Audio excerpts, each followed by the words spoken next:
Peace be with you. Oh, I forgot my hat. I have a new hat.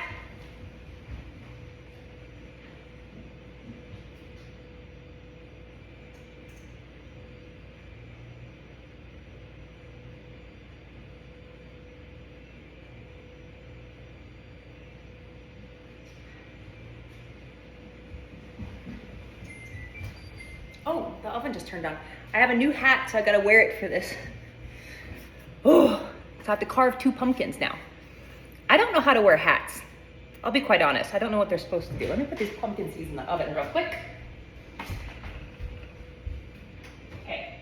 Oh, I forgot to take that out. I'll be done.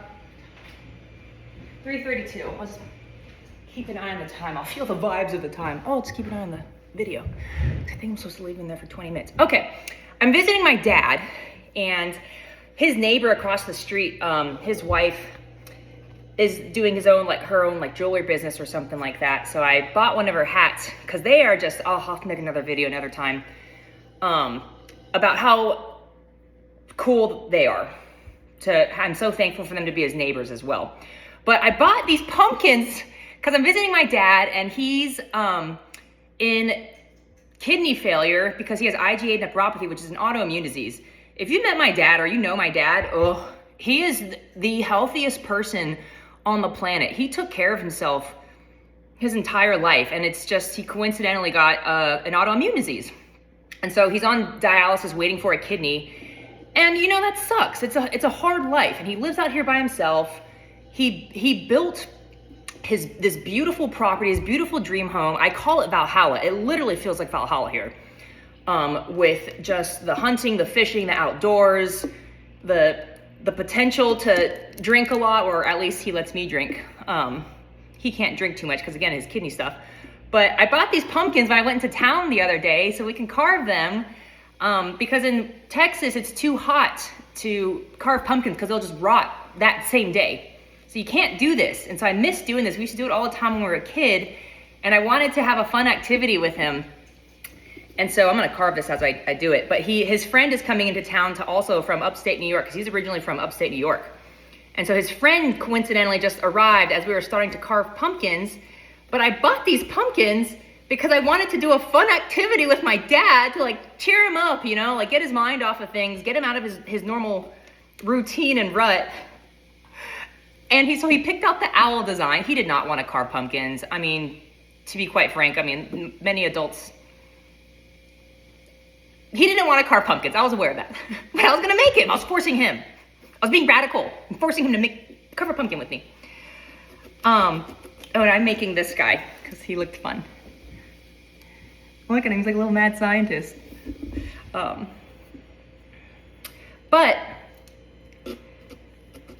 also, I got Botox recently, and I can't smile. When I smile, it's so funny because my eyes don't raise up as much, and I can feel it. And so it makes me giggle when I smile, and I look kind of like I have bilateral lazy eyes. And so it's funny to me, at least that's how I feel. But he went into town with his friend, and he's like, hey, I got to go into town we had already field dressed a deer or processed a deer earlier that I shot last night, because I shot a second deer to donate, because that's a whole nother story, but we're going to donate it.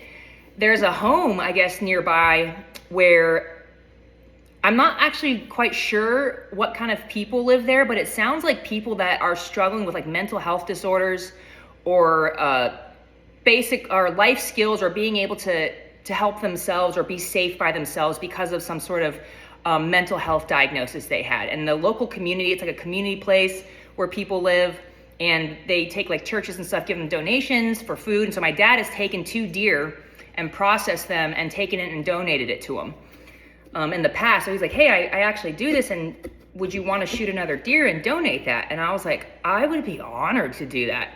And so last night I got one. Oh, that was cool. That's a whole nother story. But, I forgot where I was going with this. Oh yeah, but, so he had to go into town because his friend from upstate New York came. Oops, I'm carving his eye wrong. Oh, the paper's ripping. So now I'm carving both pumpkins for us, which is fine, because I mean, regardless, I'm carving these pumpkins. And he felt bad, my dad did, and I'm like, no, this is life. This is exactly what occurs in life. Like, you don't have to, things don't always go as planned. But why would I throw a pity party? I'm getting exactly what I want, and then now he gets to have these on his porch, and he's gonna remember me.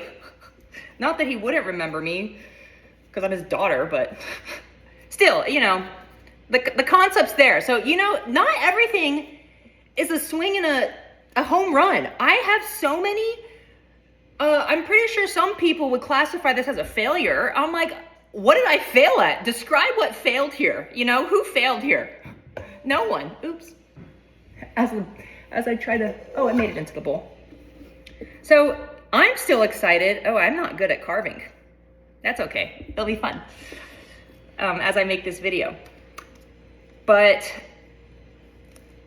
oh, I have 20 minutes. Okay, I have 20 minutes to ramble. So while they're away at the store, I get to make a video because so many cool things have been happening. Oh, hold on. I gotta go get one more thing because this is a good story.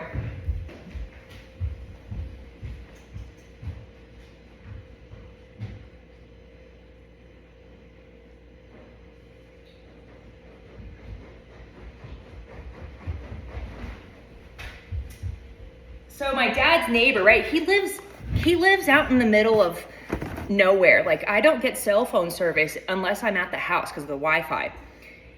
And his neighbor, last time I was here like a year ago, his neighbor gave me a can of seasoning, or maybe like the 2 trips before. I don't remember when it was. It's been a while. He gave me a bottle of the seasoning, and he's like, it's named after my son. And I wasn't aware he had a son.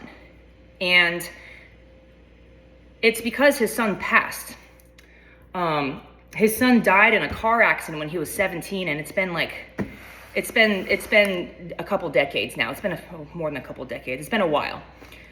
And so he made a seasoning salt and named it after his son, Eli's, or some sort of like seasoning. And he gave me one last time when I was here. And I told my dad, I was like, Dad, can you please tell your neighbor to give me, or I need to purchase that seasoning again, because I put it on everything. Because the story behind it, of what he was trying to do and how he was trying to honor his son and just spread how much he felt honored and wanted to mourn his son's loss, to just be able to experience that and remember him in the best way that he could possibly do. And this man's a phenomenal cook. Him and his wife, oh, they're such good people. That's why I have her hat on too. I bought one. Because I bought one for my ex-fiance. And so I was like, oh man, I don't have one of her hats. Let me buy another one. So I have mine. So I started wearing hats more now. They're fun. There's like just another accessory I can express myself. And so I did. I bought a hat. But he gave me a case and I was like, yes, I want to buy these because the story behind his son's life is phenomenal. I mean, a 17-year-old kid. He was a kid. He was driving. Went to the store because I finally asked his wife when he went back to his house to grab something because they were out on the porch playing with trail cameras, whatever boys in the country do.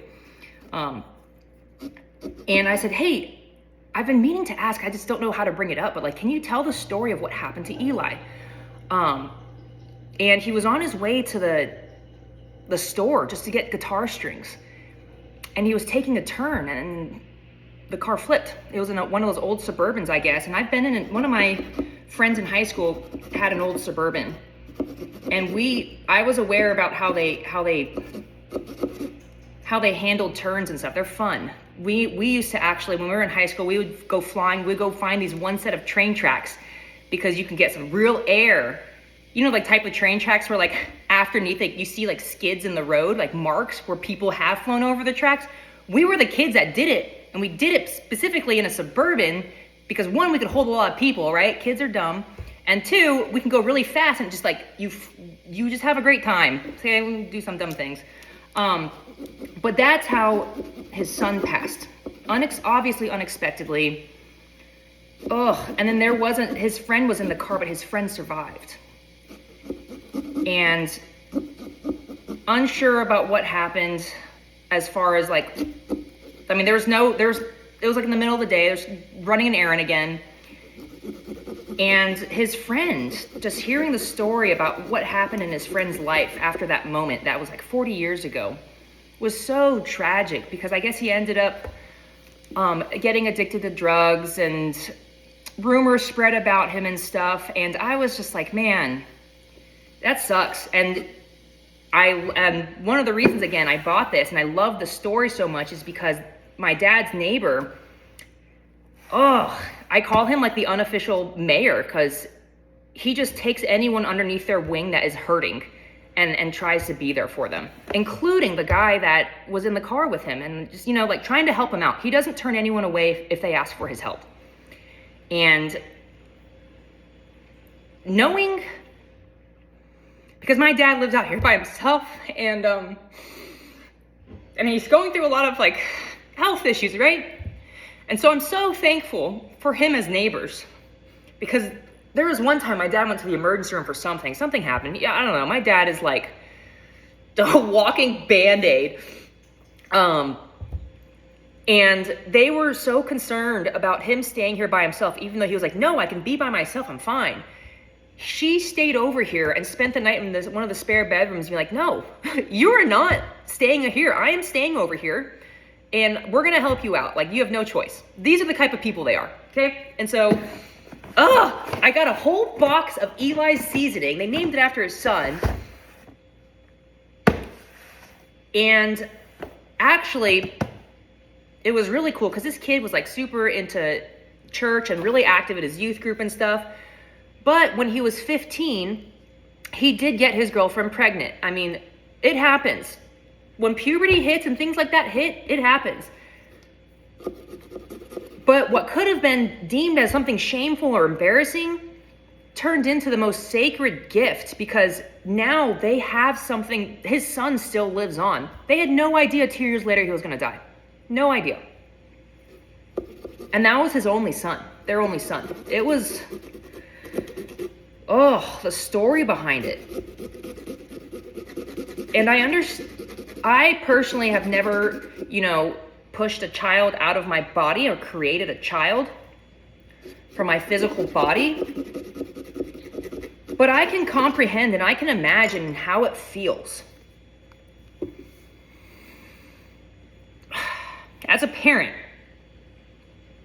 to watch something you created that child, you created that human being, and to have to endure and witness and observe and experience them, your creation, your most prized possession, this most beautiful thing that you could ever give to humanity, be taken away before you are taken away. That is a pain that no parent ever wants to experience. Losing a child, losing their most precious and sacred reason that they believe they exist is because of what they created, the future. And he had his traumatically ripped away from him. And I told him, I said, I'm gonna make a YouTube video when I cook with this stuff. 3, 4, 5, I don't know how long. Let me check these seeds. I kind of think I smell something burning. I'm not as good of a cook. Oh, they look okay.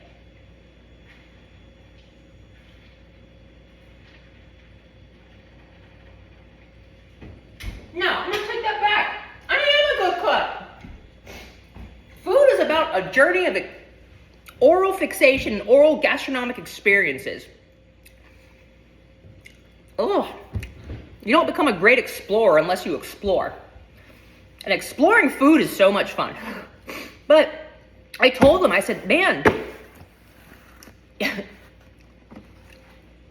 I'm giving these away to people as a gift that means something to me. Because I hold this as something sacred. Because of the role that they played in my dad's life, in my life, by association. And also I want to honor the beautiful story that they have created. Like, they've built this magnificent life for themselves. And what's even better is that their son, like because they'd remarried. After their son's death, it was obviously very traumatic, only son. And their marriage kind of fell apart with the first wife, and so they both split ways. But they are best friends. Like, last night, they went over to her, or his ex-wife's house, and had celebrated Halloween.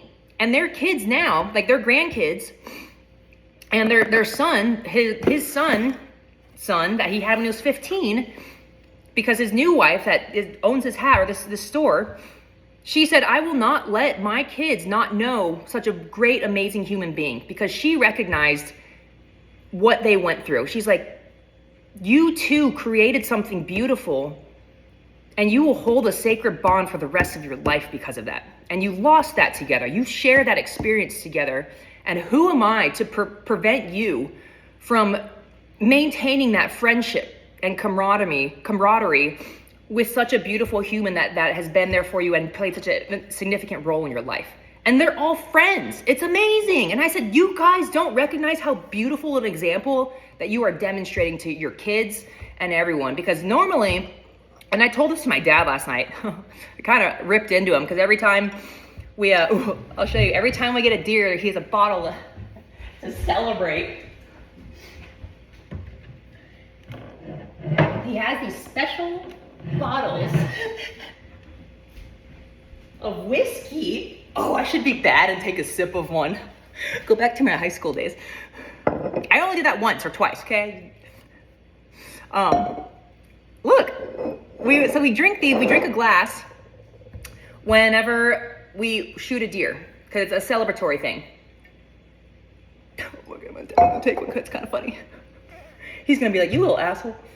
Oh, pardon my French.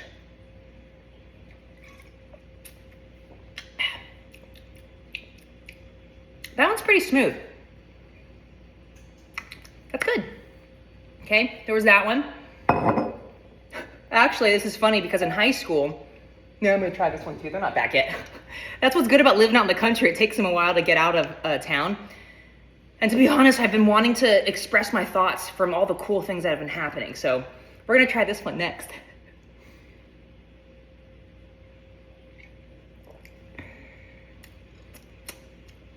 That one's, man, I should have poured a glass actually, because now I don't know which one I like better. Well, let me try this one more time. This one felt like a stronger aftertaste, I guess. More of like you can feel the alcohol evaporating off your tongue, and it kind of like goes into like your oral pharynx and into like your nasal passages. If that makes sense, I don't know. You know, just try it and experience it for yourself. Oh, and you feel it going down your throat. This slow burn. It's like I'm sanitizing my throat, my voice.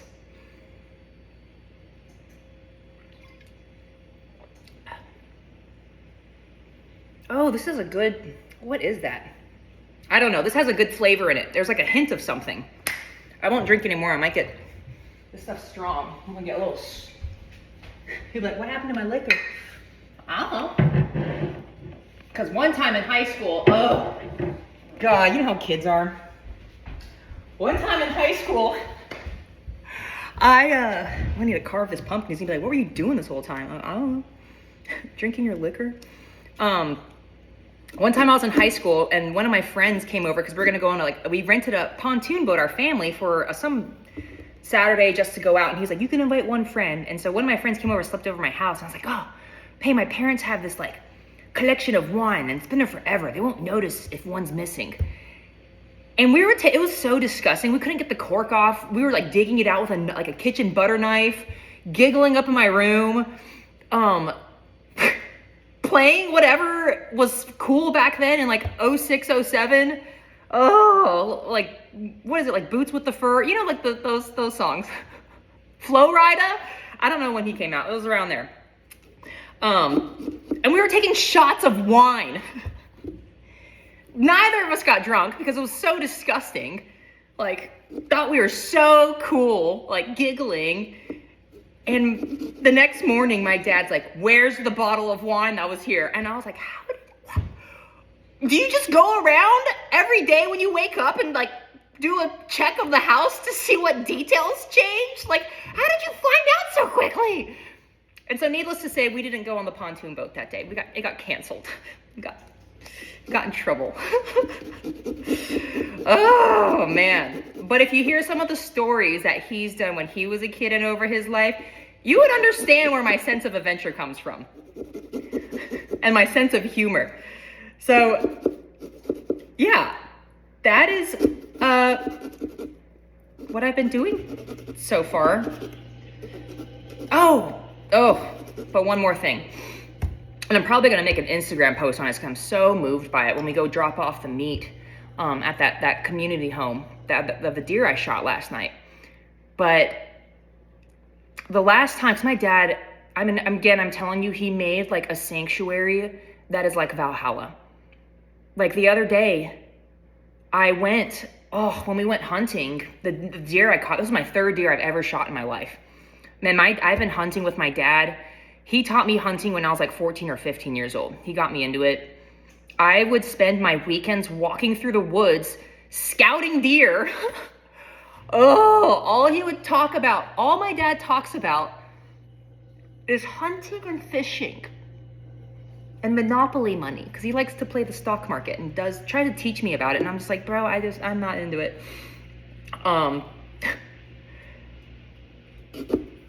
And where was I going with this? And I never got a deer when I was growing up, because one time I remember I was in high school and he was preparing this tree stand. He's like, hey, I'm going to go prepare this tree stand that you're going to hunt out of. Do you want to come with me? And I was like, no, I want to go hang out with my friends. And we were hunting the next morning. We were doing a morning hunt. And morning hunts, you're getting up at like 3 a.m, 4. Like, you're in the tree early. And this was when my dad was like super hardcore and a little more limber. So he was like, okay, like I'll mark the trail for you and mark the tree, but this is where you're going. Like, and he gave me instructions to it. And so I was lazy and I hadn't been practicing my bow. So my dad prepared this whole thing for me, and a deer came, and 20-yard shot, like broadside, easy breezy, like should have been a kill, like easy kill. I shot it in the guts. I shot it far back. And we tracked it because there was a blood trail, but then it slowed down. I think it was a liver shot, was what it looked like. Or just an intestine shot. And we tracked it for like 100 yards. And as we were tracking it, the blood started getting lower and lower. And then he saw it bedded in the pines. And so he's like, we got to back off. It's still alive. It's just bedded down. It'll die there and we'll come back and get it. And so we went to Burger King. I remember on base. We went to Burger King. We got a Burger King breakfast and went back to go track the deer, and it was gone. And we never found it. And I felt so ashamed of myself and embarrassed. I was like, I killed another animal. I was willing to kill another animal, take another life recklessly without any reverence or respect for what I was doing. And because of that, I vowed to myself, I said, I am not going to ever shoot another deer again, because I don't deserve it. I don't deserve this honor. And I never told my dad how much it affected me until this trip.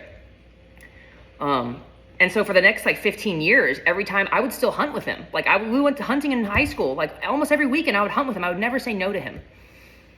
Or whenever he like wanted to go hunting. And even when I saw a deer, I wouldn't shoot. I was like, no, I'm not shooting it. I'm not shooting. And I would just tell him like, oh yeah, I saw some deer and they're too far or something like that. Or I would hope I wouldn't see deer, because I was so disgusted with myself for what I had done. And so it wasn't until last year that I finally got the courage again, right? This was from when I was like 15. I need to check these seats. It's been 24 minutes. I think it said 20 or 30 minutes. Oh no, I dropped one. I think they're supposed to brown. like decades. Oh wait, 325? You know, I'm gonna turn this up. I'm gonna bake y'all.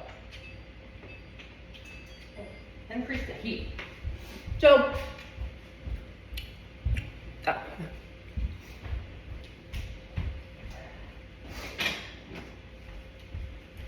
so it's been over like 2 decades since I finally, you know, got my act together and was like, you know what? I'm ready to try again. I'm ready to acknowledge this like opportunity for what it is, this sacred thing, this absolute sacred privilege and opportunity. And that was last time I came out here. I got my first deer, and then coincidentally, it was a buck. Oh, it was from like 80 yards. I had a crossbow. I retired my compound bow and my recurve. For now, it's still my dream to shoot a doe or shoot a deer. I like does because they taste better than the bucks, to be quite honest, the males. To shoot a deer with that, to my original bow or my recurve that my dad actually made me by hand for when I graduated from college as my graduation present, and I still have it. And I even bought like a shooting block to practice and everything, but it requires, again, to shoot and kill an animal with a recurve homemade bow. It's like full on like Indian style, because he got really into Native American culture and making bows. Like he would go out into the woods, find Osage, cut it, cure it for a couple years, and would like, I remember in high school, he got into bow making and he would make everything from scratch. Super cool. And so as my graduation present for the Air Force Academy, he made me a homemade bow with all my favorite colors, like orange. And then he put blue accents on it, and he had like copperhead skin on the back. He even asked me what type of snake skin I wanted on it and everything. It was just like, the silencers on the bowstring are like made of fur. Oh, it's so cool. And I want to really get a deer with that at one point in my life. I'm just unsure when it'll occur. But I use for this hunt though, when I first came out here, my dad was like, hey, you want to go hunting? There's a stand I set up where there's two tree stands in one tree. And so it was us two together. And that's the first time we've ever sat in a tree like that together and hunted. Because we normally would hunt our separate tree stands or in like a blind. Because he only bow hunts when he does deer, or one time he did a gun hunt, but it was with his flintlock that he made by hand. He like bought a flintlock kit or something and constructed this flintlock gun, which is what he has killed with deer with before. And I tried once. That's thing's wild, man. I felt like I was in the Revolutionary War with like this little deer came out, and my dad was like, he ranged it for me. He's like, sure, shoot it. And we practiced, and I forgot how sensitive the trigger was, and I pulled it, and then all of a sudden you just like, it was a delay, and like there's a huge cloud of smoke, and there's like a kapow, and then like the whole blind filled with smoke, and I was like, I feel like I'm in the Revolutionary War fighting for America's freedom. And I totally missed the deer. Like, that must have been what occurred when the Pilgrims first came to America and tried to harvest animals, and were gonna starve because they weren't aware of how cold it got in the Northeast of the United States at the time. Like, that's how I was. We would have died that winter if I was in charge of acquiring us food. Let's just say that. Or we could have just ate all the, grass and stuff, because they have a lot of wild onions out here. They're really good. I digress. What was I saying?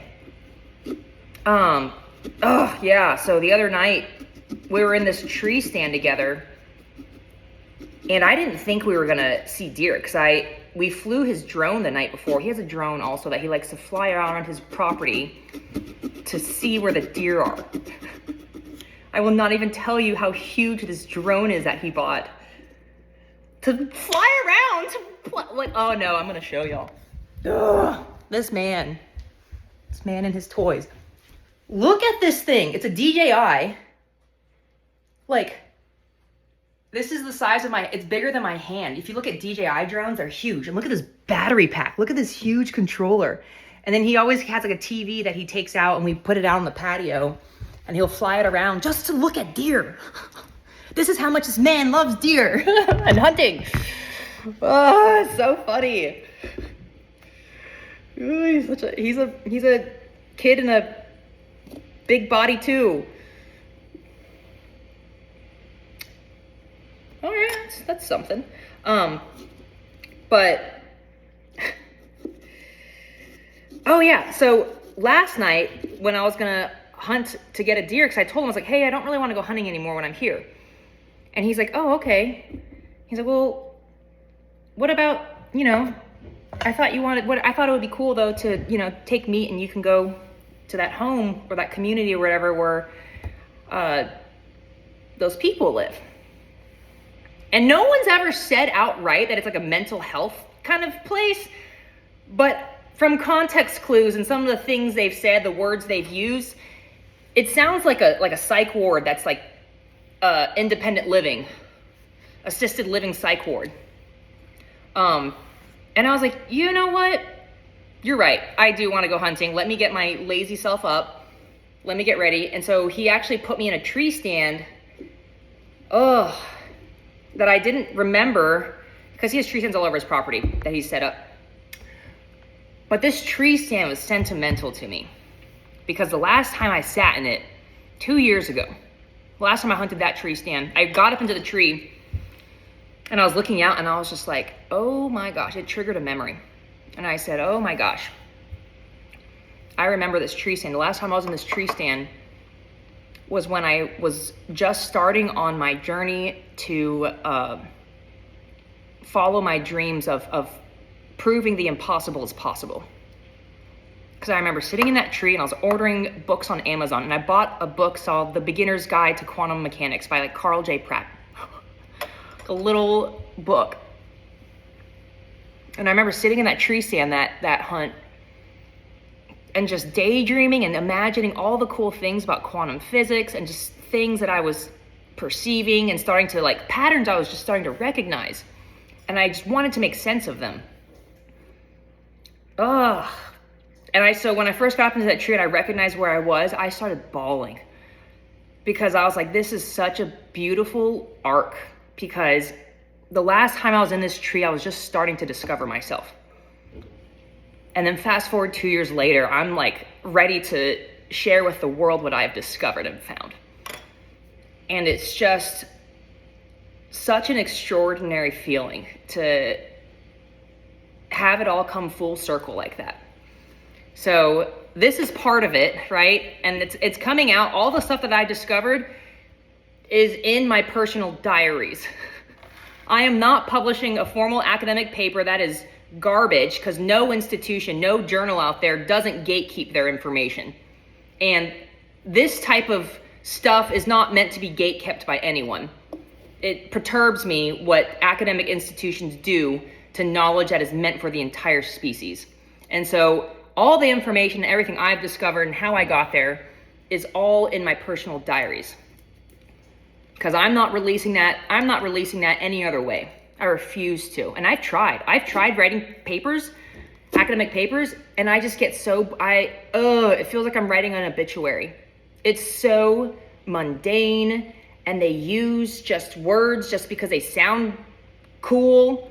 They have no depth to them. It's so superficial and boring. Groundbreaking paradigm discoveries aren't meant to be boring.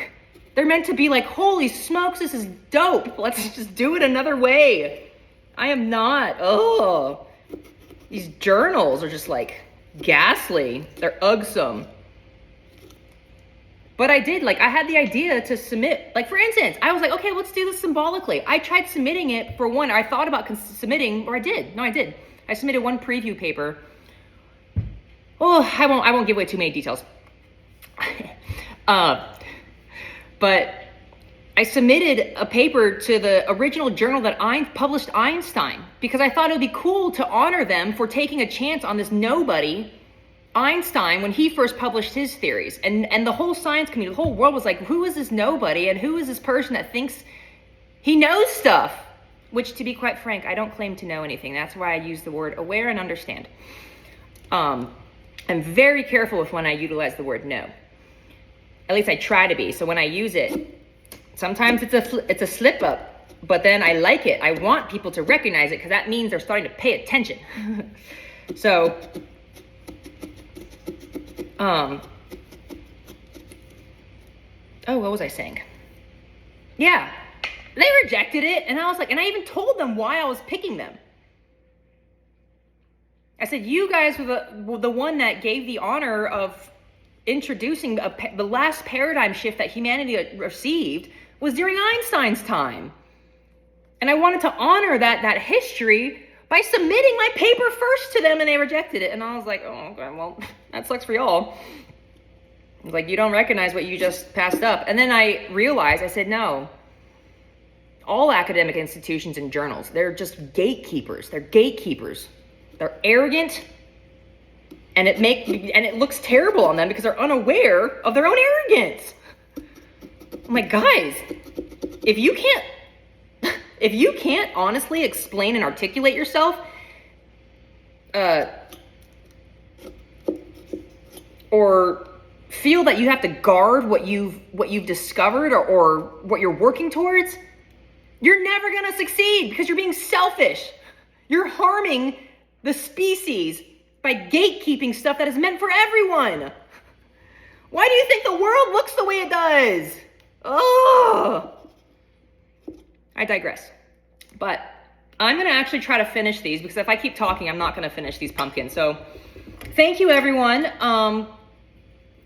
And actually, there's a website for these, and I told my neighbor, I said, you might have not wanted to put your,